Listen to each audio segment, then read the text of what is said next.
It's something we've been wondering for years now. Should we be worried that the election voting process is rigged or it can be hacked? And the answer is yes.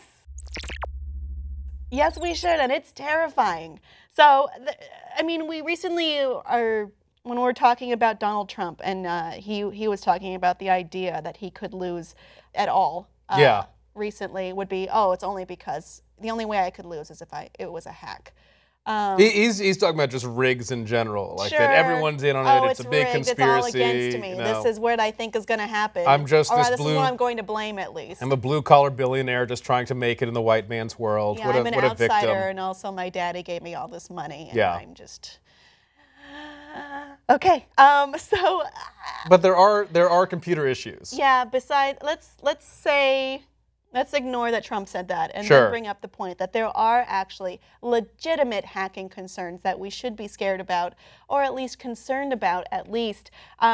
First of all, most states actually have their voting machines that are over 10 years old. And this is not something we should ever have. Well, and running on ridiculously outdated programs like Windows 2000, some of these.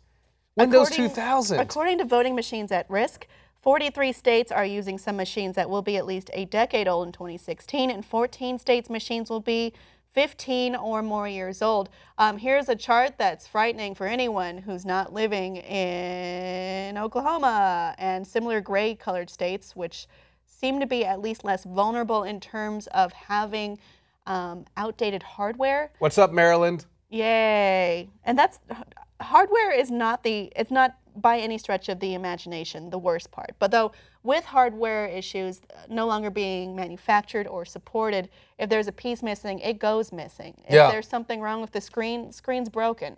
But a lot of these machines are running on Windows 2000 or earlier, which is no longer supported or updated and is just basically a sitting duck waiting to be exploited. And it's easy, too, with something this old and this vulnerable. I just can't imagine any justification for this. Like, even if you try to say, well, you know, it's expensive to upgrade, you don't even have to upgrade it to this year's top model. Like, even if it were just 5 years ago, some of these, like, okay, like, I understand you're trying to save a few bucks, so maybe you get a few used computers from 5, maybe 6 years ago, and just make sure the software is updated. But 16-year-old hardware or older? No.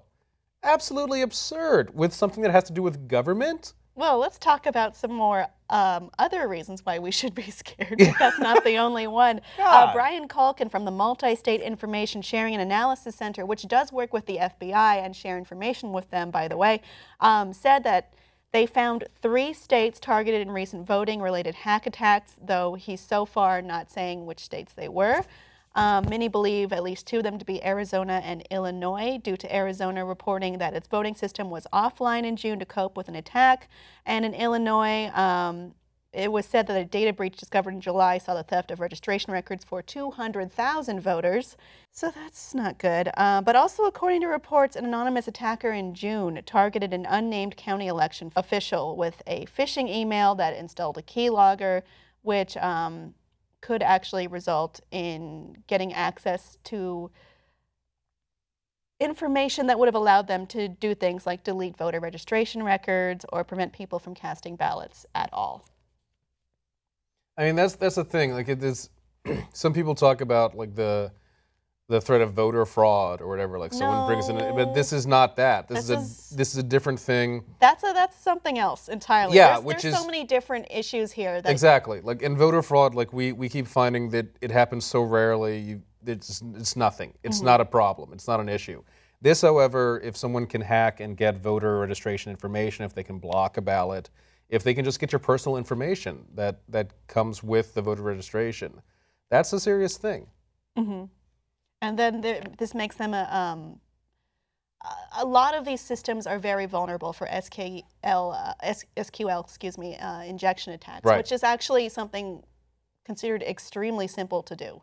And it's just these protections aren't there. There's just so many vulnerabilities, be it in software, be it in hardware, be it in officials not being diligent, in officials rejecting protections that would help stop a lot of these things. There's so many so many different ways this could go wrong. You should absolutely be worried about election hacking being a thing, more so than voter fraud, as you pointed out yourself.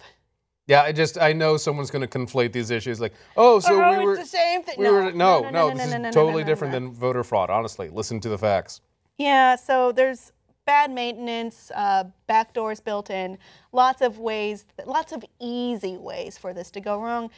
It could go wrong. It could very well happen. Audience, are you in fear, or at least you think this could happen? Do you think voter hacking could happen this election? Please let us know below in the comments, and please like and subscribe for more.